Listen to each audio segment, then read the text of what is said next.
activity.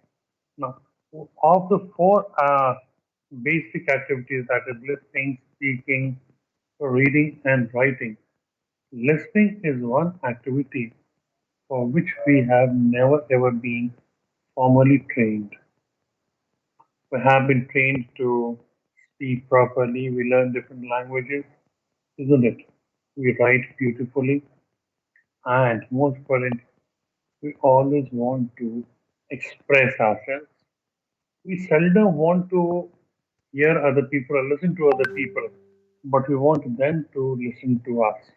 So you see, while we are listening to something, we have preconceived notions, or we might butt in between, and that what happens. Your listening becomes distracted, and it does not have the desired effect. So listening is an art, okay?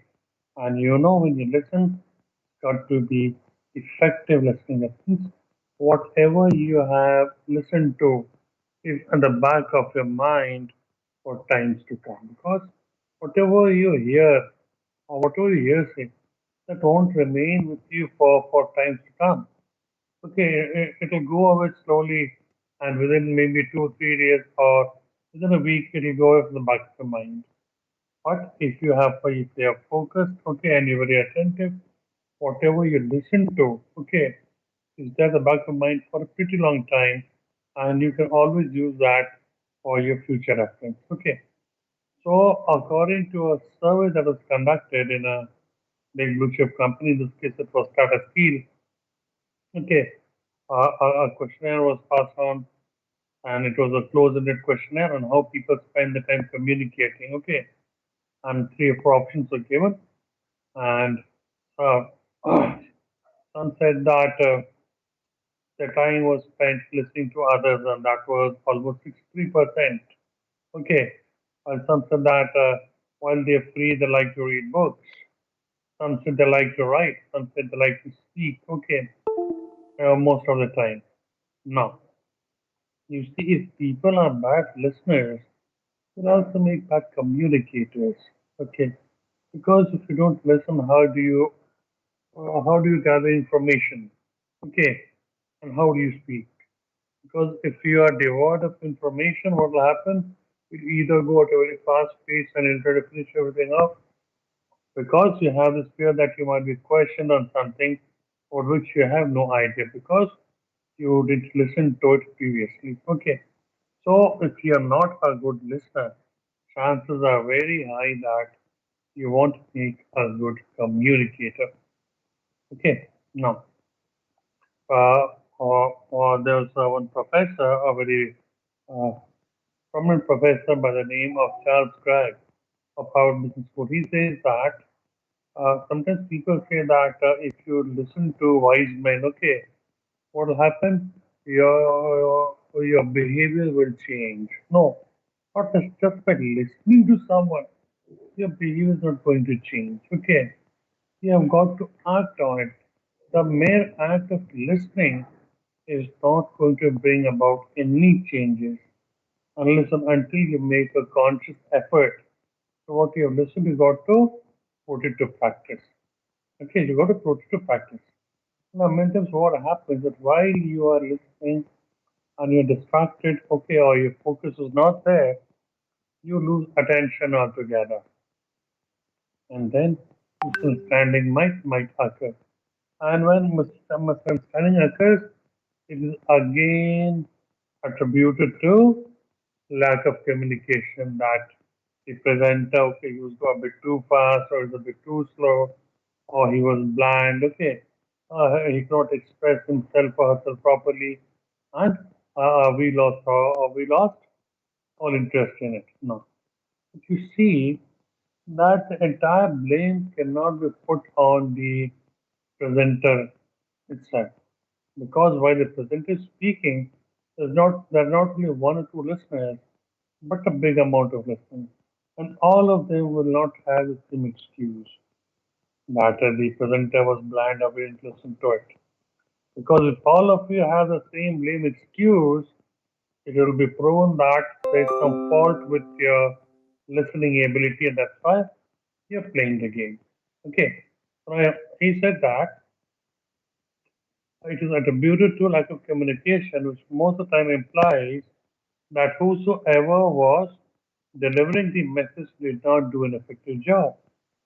But what about the other side? If the presenter was presenting, what was the listener? What were they doing? Were they making a conscious effort of pointing it out? That, sir, what you're speaking, what you're presenting is not clear. No, they were not.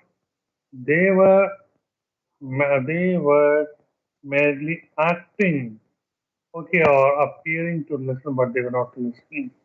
So they were more at fault. Okay. You see, listening is the communication skill used most often in human interaction, but it is not a skill that most people perform well. Okay, which most people perform well. Now, the question comes, why is it important to listen? Because if you don't listen, failure to listen might bring unfortunate results. Okay, because if you are not a good listener, if you're not an effective listener, what will happen? Now, many player times what happens is that we're told to attend seminars, we're told to attend guest lectures, okay, and we are told that look, once you go, whatever you listen to, whatever you learn, you come back to the department or institute and you got to make a presentation for the same. So now what happens is that if you have the habit of losing attention very quickly, what will happen is that you will not have retained everything. And while you are going to present it, okay, within your department, you'll find that you're running short of ideas or you're running short of points to speak on. So you see, failure to listen properly will always bring unfortunate results. Okay. And second point, like I told you, that we human beings always want to express ourselves. Okay, we want ourselves to be heard, but we never want to listen to what people are saying. Third is listening can de-escalate situations. So if you listen to people, okay, if people come to you that if I speak out my heart, okay, and the person before me is going to listen to me, or they're going to listen me out, I'll be able to lead person. But what you do, you invite this person, okay, to speak up. While the person is speaking, what you're doing, you're fiddling with something on the table, or you're fiddling with your cell phone, and the speaker, he gets the image that you're not interested in what they want to share, what they want to speak. And what happens? The person walks out of the room in a half. And what has happened, just happened is that your relationship has just taken a beating. Okay. So now the situation, instead of being normalized, it has escalated. So instead of de-escalating, it has escalated like anything. Okay, so make sure that whatever you listen to, you listen correctly. Like yesterday while I was taking a class, okay, I asked the same question which I asked you. I had a class with the first year students and I was teaching them communication skills. So a notice has been sent to them that they need to come to the institute from 11th of April, not before that. So as and so when he's planning to come. Most of them told us, sir, they have the tickets booked, they'll be coming on 5th Thursday. The one student, he was from Maharashtra, he said, sir, but in Mumbai, the fourth wave was hit and the cases are increasing like anything. I said, wow, that's news. Because I read the today's, I read today's newspapers, and there the total active cases that we have now within the country is less than 2,000. So that was yesterday's news. Today, the news, the local news that I got to know is that the cases have gone out of control in Mumbai. So where do you belong to? He said, "Sir, I live in Nagpur." Oh, no, that's close to Mumbai, so information must be correct. He said, "Sir, it's very short as well." So I said, well, but I didn't type in. I use shorts. Okay, that mobile app use, but I didn't find anything. he said, I'll send it across to you. So he sends across a message, it's not from shots, but he sent me a Google snapshot. And the message is that as the cases in Europe and some countries, okay, are spiraling like anything, Maharashtra and Mumbai in particular hasn't kept an eye on it. So since he didn't read the entire message, he thought that cases have gone out of control in Maharashtra. So I sent him a reply that look, buddy, you're spreading a gossip that's very dangerous because it never says that there are any number of cases in Maharashtra. It says that Maharashtra because most of the flights, okay, come in and out, fly in and fly out of Mumbai and many foreign citizens they come to Mumbai. So Maharashtra and Mumbai in particular has been kept on a high alert towards the fourth wave. The fourth wave is yet to hit India. Okay, so you see, if you are ill-read or you're not a good listener, this is what is going to happen. Okay, it's going not going to get you good results.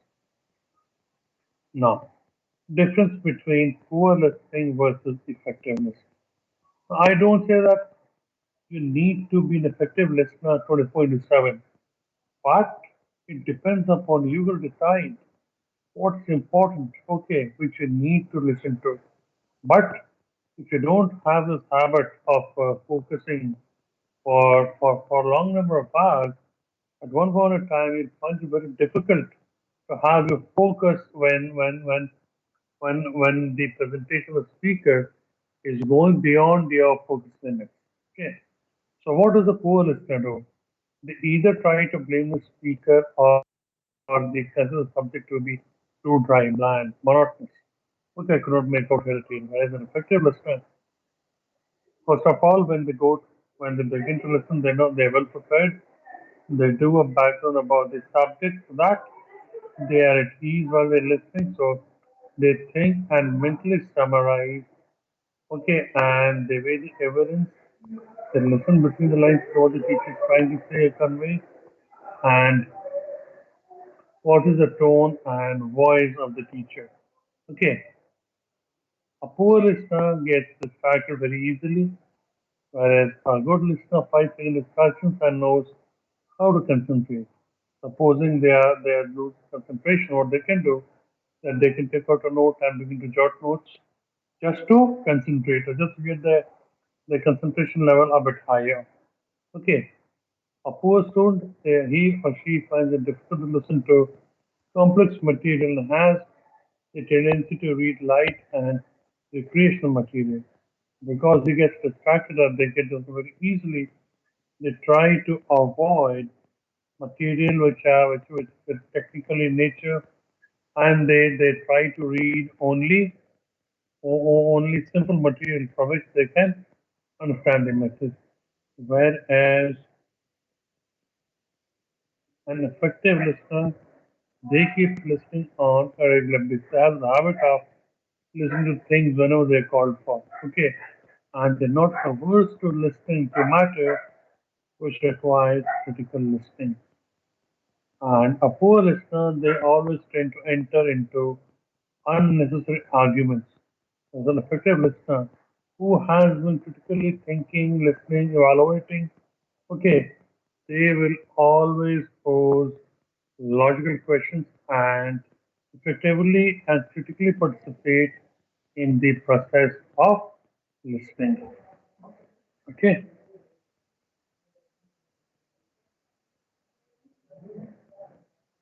now we come to the process of listening. Now, there are five processes through which we can listen. Okay, and the first one is sensing. What is sensing? Sensing means like while you entered the class today, okay, I was already waiting for you. So you knew that you had a class of business communication, but you didn't know what was going to be covered. So when I greeted you for the first time, good afternoon, class. Okay, now that sound hit your ear, isn't it? And you reacted to it. Okay, uh, some voice is coming from somewhere, so somebody is trying to address them. So that is what happens in real life also. That while you're doing something and somebody speaks, what happens? You try to find out as to from where the sound is emanating. So that is what is known as sensing. Okay, so during this process of sensing or stage of sensing, the listener has a physical hearing of the message because the sound waves fall on the eardrum, and as a result, they perceive some sound to be coming. Okay, so now once you react to a sound, you try to recognize it as to who is the speaker, what they're trying to speak. So in the second phase, once you've heard the physical sounds, the listener identifies and recognizes the pattern of sounds, and once the sounds are recognized in a specific context, so now you know that uh, Rohit Pandey is in a class and he's talking about this communication. That means we have a class of, he's talking about listening, so we have a class of this communication. Okay, you try to identify the sound based on a specific context. Now, here what happens, the listener makes a conscious effort to recognize the word or the symbol that they hear because you are trying to be an effective listener. You try to make an make a conscious effort to identify what the speaker is speaking. Okay.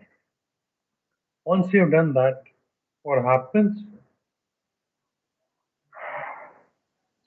You begin to interpret. That means you try to decode what the teacher has sent across in the encoded format. I hope you recall the first few lectures on discussing communication as a process that you have. We have the sender who has a message and then code the message. That is, write the message in a language which could be easily understood by the receiver of the message. So now you try to you try to interpret as to what the person is speaking. So interpreting means trying to decode the message. That means as you try to decode it, you might employ your own value, your idea, okay, in order to interpret a particular message. Okay. Now, since you have also got to pay attention to the non-verbal messages, if we're having even the online classes, the tone, the pitch, the rate. Okay, you also got to pay attention to the non-verbal messages. The accuracy of your interpretation of the message also increases. After that, you have the evaluation. So once you've interpreted as to what the person is speaking about, you begin to evaluate. Okay, so evaluating means trying to understand as to what the message actually means. Okay, and you begin to critically evaluate. You try to assess the main points. Okay, why is the presenter stressing on a particular thing? What are the strengths, the weaknesses for this presentation? Okay, is it accurate? Is it reliable? And is it feasible for my area of work? So that is how you evaluate. Okay. So once you have critically evaluated, you now begin to respond either in the affirmative or in the negative. Now, at this stage, you see, you begin to react, you begin to respond. Now, your response and your reaction can be positive or it could be negative. So, if you feel that what the presenter is presenting, okay, is spot on, your response will be positive. If you feel that the presenter is presenting something in which something else needs to be added and you have a argument with the presenter, and what the presenter says or speaks, okay, is not justified by what happens. You begin to scout, you begin to make faces, and that what happens is that the teacher gets the message that You are not accepting, okay, what the teacher is trying to convey. So you might refuse to accept a particular point which the presenter is trying to speak of or assert. Okay. And the last step is remembering and memorizing. And this is the final stage of listening.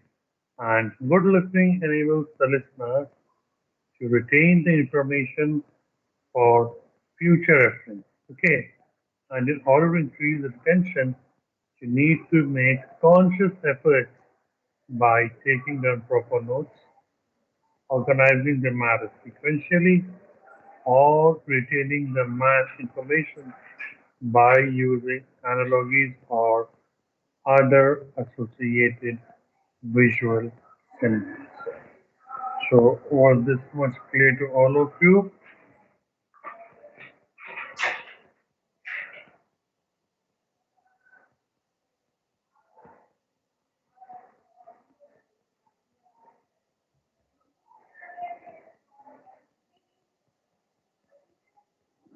So, we stop here for the day.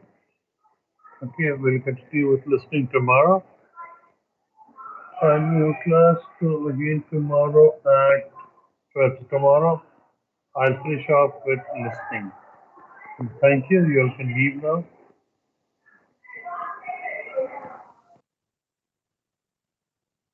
Thank you, sir.